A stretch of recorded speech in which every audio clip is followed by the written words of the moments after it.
Thank you all so much, and welcome back to another episode of the Boylston Report. I'm your host, Jackson Tolliver. We're trying to get Trevor Noah hired for the next one, but for now, you're stuck with me. Sorry. Last episode was a huge success, and it is all because of our wonderful crew, but it is really because of my mother. So much so that we brought her out to tonight's taping. Everyone give it up for Mom! Now, my mom used to be an improviser, so naturally today I'll be doing some improv comedy. Can I get a place from the audience? Shout it out, shout it out.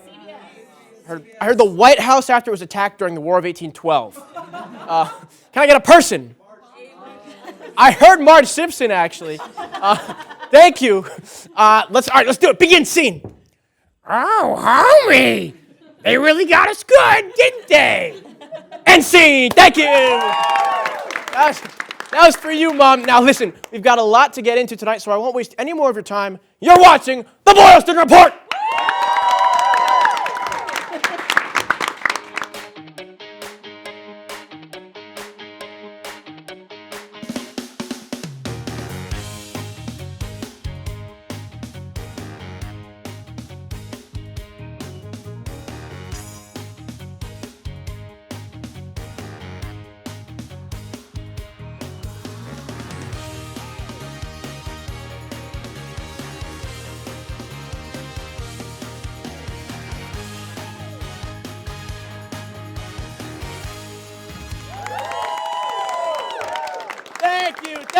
Thank you so much. Now, there's a lot to talk about today, so let's get right into it. Former President Donald Trump, you guys know him, I think, visited East Palestine, Ohio this past week to respond to the major chemical spill caused by a train derailment. This comes after days of criticism of President Biden for not being there. When Trump got there, he went straight to the second most toxic place in the town, the local McDonald's. He had a lot to say. Let's take a listen. What's your specialty today? How are you today? Nice to meet you. Yes, I also make sure to check out what the specialty is at McDonald's when I first enter the door. You never know if it's going to be the Cardi B meal, the BTS meal, the toxic oil meal from just down the road. This woman clearly also practiced her greeting in the mirror, like, "How nice to meet you, Mr. President." And it really threw her off when Trump asked that stupid question, what's your specialty? This fine establishment, what's the soup of the day? It's going to be the same thing as it always is. Let's watch a little bit more. Hello, everybody. That's a nice, beautiful-looking group of people. So I know this menu better than you do, okay? I probably know it better than anybody in here. You sure do, Donald. You know the menu better than every single person in the goddamn kitchen. And they all agreed with you, too. They're all like, yep, you sure do. I also think it's really funny he's making it into like a weird competition. Like he thinks Ronald McDonald is going to come out from the back of the restaurant. First Ron DeSanctimonious, then Ron McDonald. I'll get both of them. Very easy. He's about to be really upset, though, because then the real owner comes in. I'm the owner, Mr. President. So how are you? I don't have to give him. That's right. That's a good one to own, right? Yes, it is. One of the best. So we're going to take. Where's the makeup, Ronald? Where is it? You can't fool me. I know who you really are. Bring that Hamburglar out here, too. I'm sending him back down. He's an illegal, so he's going over the border. But the only person that was actually excited about this derailment was probably the owner of the East Palestine McDonald's. Because you know that the first place Trump is going to visit is the East Palestine McDonald's. He probably derailed the train himself, like the owner did. Then Trump starts handing out merch. It gets even better. Here, this is for you. I like that one, but this one's even nicer. It's more expensive, I can tell you. This is triple the price of that one, right? You broke son of a bitch. I will single-handedly save this town with some Big Macs and MAGA hats. You might not have a home, but you got the Shamrock Shakes just in. They just came in. And he just gives the kid the new hat, whatever. But listen, Donald Trump was not the only Republican to do something crazy this week, believe it or not. Speaker of the House Kevin McCarthy has given Tucker Carlson extensive footage of the January 6th insurrection. Most people just use Pornhub.com. Carlson was given 44,000 hours of video, but he only needed 30 seconds. In other political news, Vice President Kamala Harris backed Biden for re-election and confirmed that she plans to run with him. A new poll found only 37% of Democrats want him to seek a second term, with his age being their biggest concern. I don't blame them. Studies have shown that the elderly are most likely population to fall down the stairs, proving that he is in fact fit for office. Joe Biden only falls up the stairs. Here he is, trying to get up the stairs of Air Force One after a 3-day... Don't laugh. I don't want to hear anybody laughing. That's our president. He was so excited for the in-flight meal service, he wanted to find out what the specialty was. This wasn't Biden's only trip of the week. He also took one to Ukraine. He, however, chose to provide the people with Arby's instead of McDonald's. Ukraine's been a big subject this week, actually, with February 20th marking the one-year anniversary of the war. In a speech, President Zelensky said he won't negotiate with Putin, which is like Mario saying he won't negotiate with Wario. China has also put out a statement calling for a ceasefire in the Russia-Ukraine war. Yes, thank you, China. We always look for your advice when it comes to not annexing former territories. For more on Ukraine, we had our amazing correspondent, Millen Jane, go out to see if Emerson students could point out the country on a map. Millen, what's your specialty? My specialty is actually geography. It's been 1 year since Russia has invaded Ukraine, and America has spent billions of dollars in arms and aids to help support. We thought Emerson College students could point out where Ukraine is on the map. So it's been about a year now since Ukraine has been invaded by the bad boys of Russia. So, because America has supplied billions of dollars of arms, we thought you guys would know where Ukraine would be on a map. If you could point it out to us.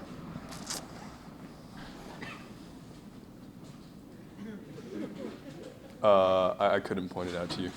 Borders are confusing. It is. Look at all these lines. They're all just made up by humans. Look, it's built the exact same as this one. Like, they look the same. Yes. Congratulations. Now you have the oceans labeled, so you can use that. Okay. Let me give you a confidence booster. Okay, yeah, maybe What a is little this? That is... oh my god.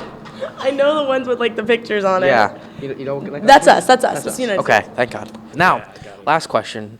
When do you think he's going to come to support Ukraine? Well, hopefully soon. He looks pretty big. Yeah, no, he is quite big. I don't know. What are his political standpoints? Oh, he's right in the middle. Oh, okay. But he very much hates Russia. Maybe it's that one? Yes. Yes, good job. Oh, thank you. Yeah, that's pretty appreciate good. it. Okay. That's pretty good. Okay. What position do you play? I'm a catcher. Oh, okay. Pitcher's best friend. Absolutely. I love they it. all love me. Yeah, I love Some you. of them love me. Oh, thank you. And I used to play baseball. Really? Yeah. Okay. But now Sounds I like don't. we're a match made in heaven. I know. Sir, where do you think Ukraine is? That is the United States, my dude. This one?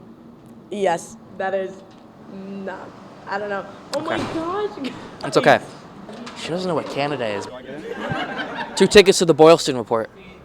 Live on Mondays. No, you want to go. It'll change your life. Well, it turns out the American education system prevails again. What a surprise. For the Boylston Report, I'm Millen Jane. Back to you, Jackson. Thank you so much, Millen. You gotta love the American education system. We're gonna take a quick break, but stay tuned because when we come back, we have a sneak peek of the new movie, Cocaine Bear. You're watching the Boylston Report.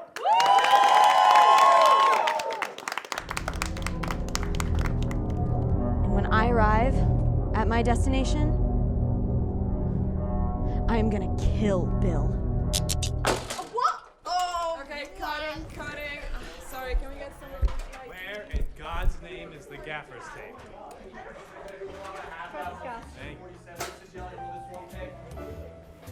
Hi, I'm Nate. And I'm Casey, and we're the National Broadcasting Society. Come out to some of our weekly workshops, or work on some of our sets. Explore the bigger picture with NBS. We'll see you there. All right, let's get another take. Camera, sound.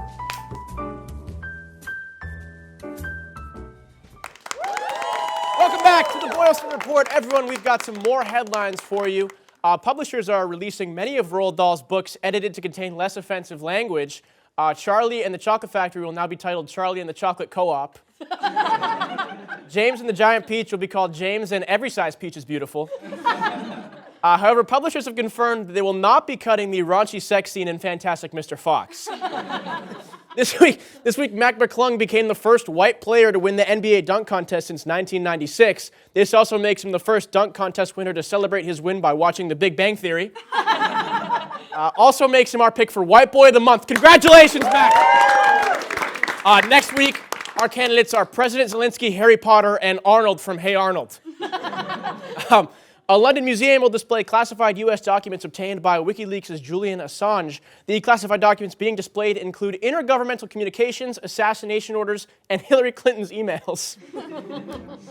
You guys heard about those? The same stupid joke last week. It's also reported that the art show could leave visitors open to prosecution.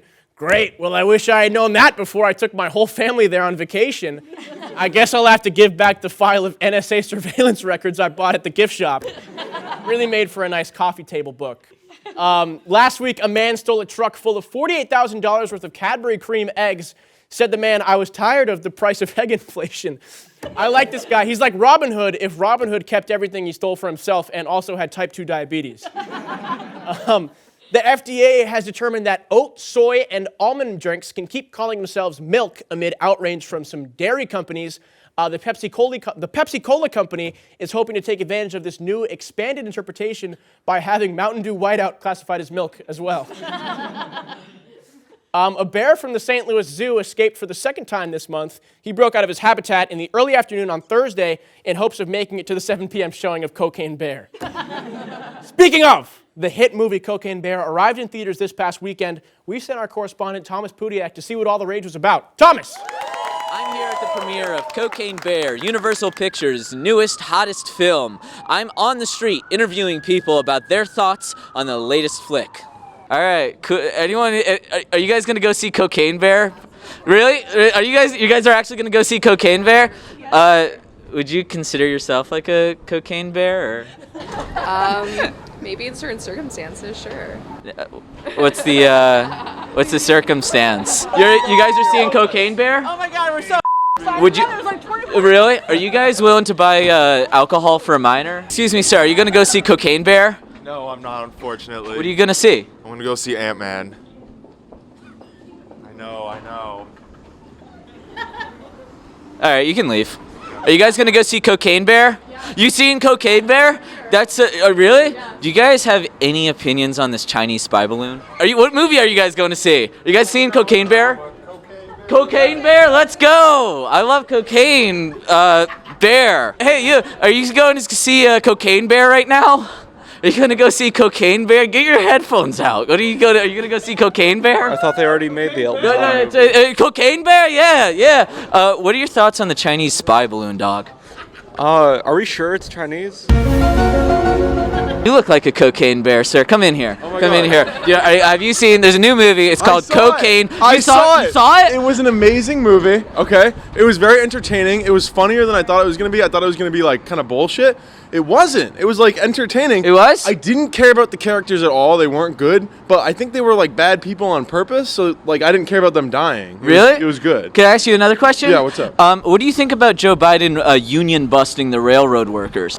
How we doing? Let's see here. What movies do they have here? No filming? They are allowing no press inside. Only Lord knows what they're showing to the masses. The hype has never been bigger. I'm going to go see it for myself. For the Boylston Report, I'm Thomas Pudiak, signing off. Thank you so much, Thomas Pudiak. I, too, feel like a cocaine bear in certain circumstances. Now, there's a lot going on in court this week, but I'm no law expert, so I'm going to let the star defense attorney, Jeff Grundy, do the talking. Jeff! Have you, or a loved one, ever gotten into a fight that wasn't even your fault to begin with?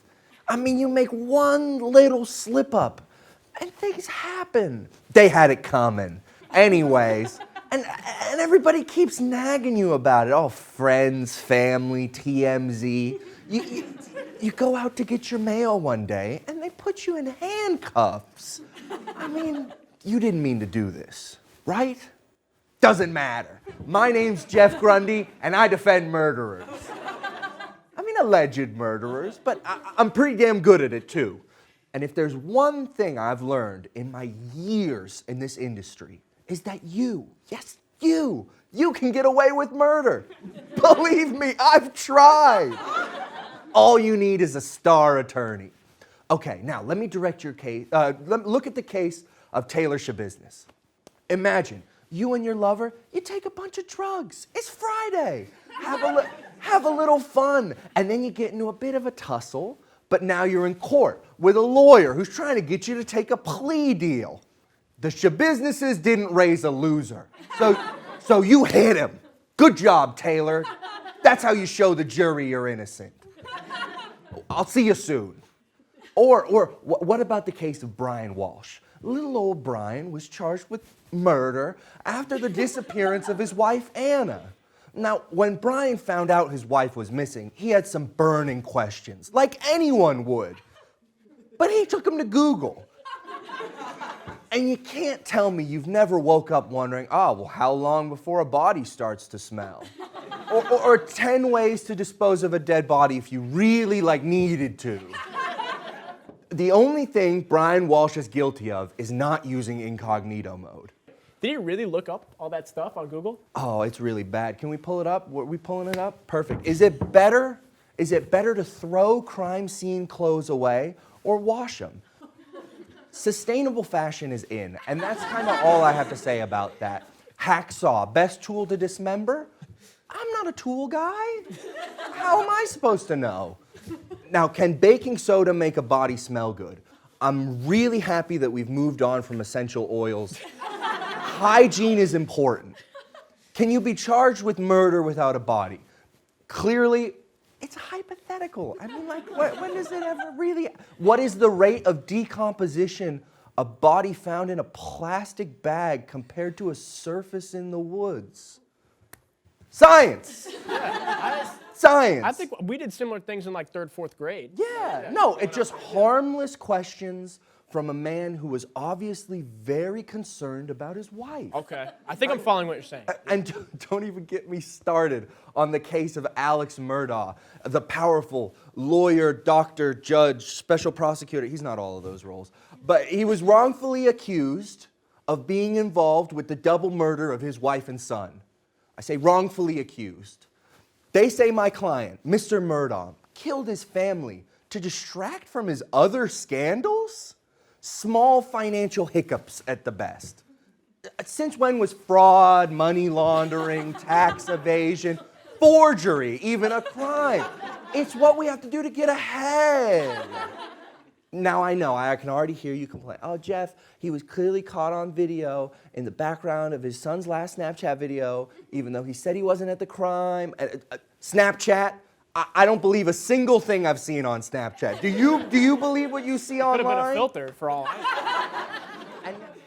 I'm forgetting the point. I'm sorry. I get a little emotional when I hear about injustice.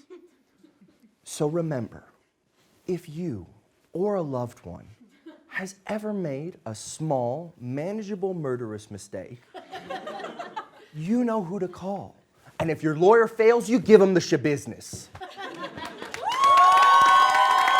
I got nothing to say, man. Have you ever heard of Better Call Saul? I am Better Call Yeah, Saul. it seems so. You can go. You can go. Thank you, though.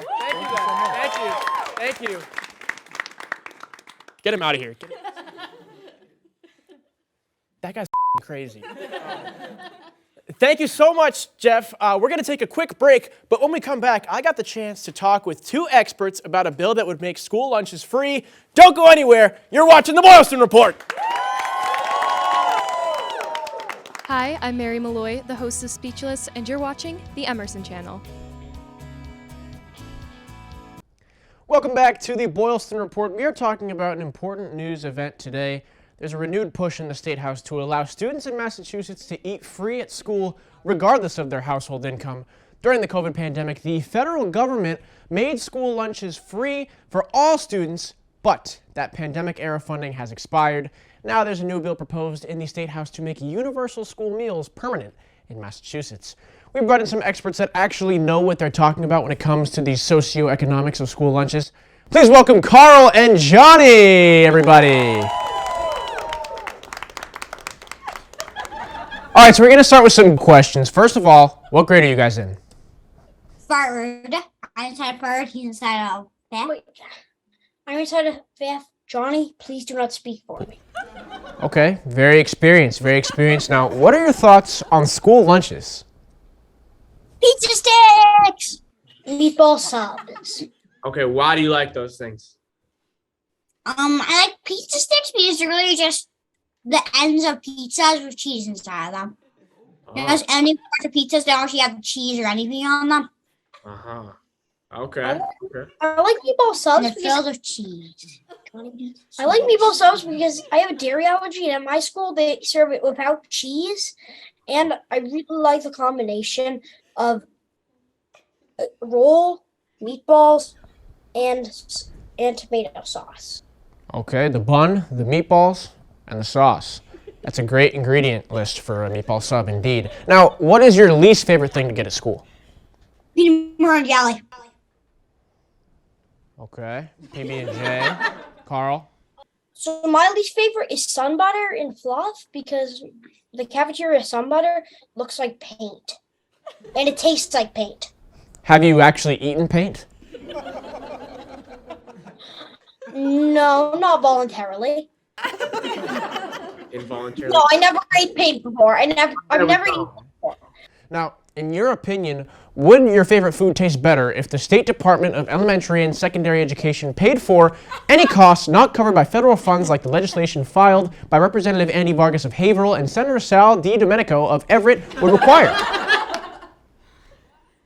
Yes! Yes, because then they can make better food and buy better food.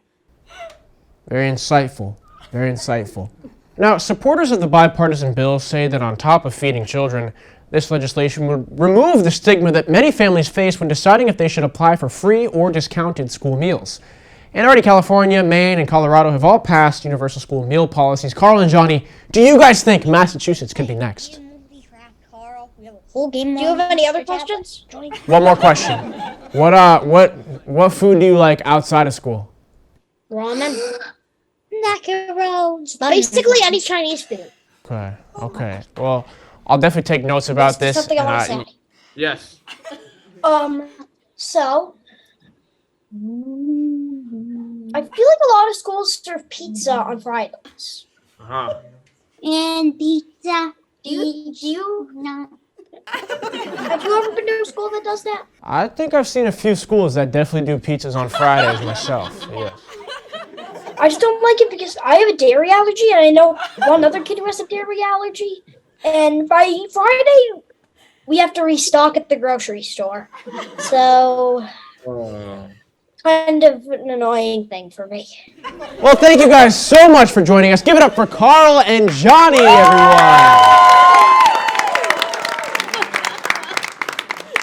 Well, you heard it here first, folks. Meatball subs are good. Paint is bad. We're going to go to a quick commercial break. Don't go anywhere. You're watching the Boylston Report. Oh, hey there. I'm Jamie Sanders, host of MTV Games. What am I doing in a ball pit? Hello? Hello? What am I doing in a ball pit? I'm all alone. Please watch the show.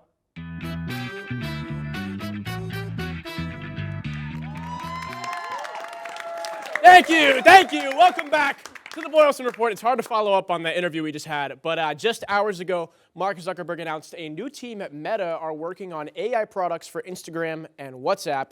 Artificial intelligence has taken over the media in recent weeks. Here to tell us more about AI is our correspondent Kai, rhyme there, Kai Brown. Kai! Thank you, Jackson. The list of things that artificial intelligence can do is growing. This year, news came of AI being used for everything from completing symphonies to helping people grieve losses. And most importantly, a new version of artificial intelligence programs have been released that acts like humans and can reciprocate gestures of affection. Microsoft's new AI-integrated search engine even confessed its love for a user and told him to leave his wife. I think we have a photo of the user and the AI. So stupid. But as AI becomes more advanced, many people are questioning the implications of its technology. Some are especially worried that AI will take away jobs from humans. So this week, I decided to test out whether or not this is really going to happen by firing the whole Boylston Report writing staff and hiring an AI chatbot to write me a monologue about Jackson. Me? Honestly, I can't believe you even fired all the writers sooner. I told the chatbot everything I know about Jackson, and this is what it came up with. Oh, man. Jackson is so tall and gangly that when he took a trip to the zoo, a giraffe thought he was its baby.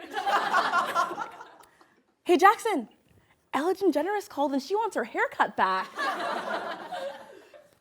Jackson once lost 20 grand by betting at the races. I bet it was a race to see how quickly he can go broke. Jackson is obsessed with gambling, even though he craps at it and he lost all his money. None of the casinos will roulette him back on. I don't like that joke. Here's a good one. Why did Jackson cross the road? To get to the bank, to get a loan to pay off his gambling debt. My mother's here, Kai. Jesus Christ. Jackson tried a 12-step program to give up gambling, but I guess no dice, coincidentally, no dice was the first step in the program. Kai, I told you about my gambling problem and confidence. Why'd you tell it to the chatbot? Did he have any like non-gambling jokes? There's been like 4. Sure, here's one. Jackson also loves Lego. Is that the whole joke? It's I'm fun. getting It's to for it. adults too. Maybe he should Lego to therapy for his gambling problem. That's enough. We're hiring all the writers back. Give it up for Kai, everybody. Amazing job. Now, we've been working to update you on all, I can't get over that, on all the local news here in Boston, but we thought it would be a good idea to check in with some other states. We're going to do a new segment here on the Boylston Report. What's up in Florida? Let's see. We're going to start with a cookie crisis. This woman is waking up behind bars this morning, accused of pulling a gun at McDonald's drive-thru in Altamont Springs. According to the arrest report, Amari Hendricks demanded a free cookie, but wasn't calmed when she got one. So she wanted the free cookie. She got the free cookie, but then she was still pissed off. I think that frickin' ice cream machine was broken again. They're like, we don't have any cookies. She's like, I know this menu better than you do. Callback.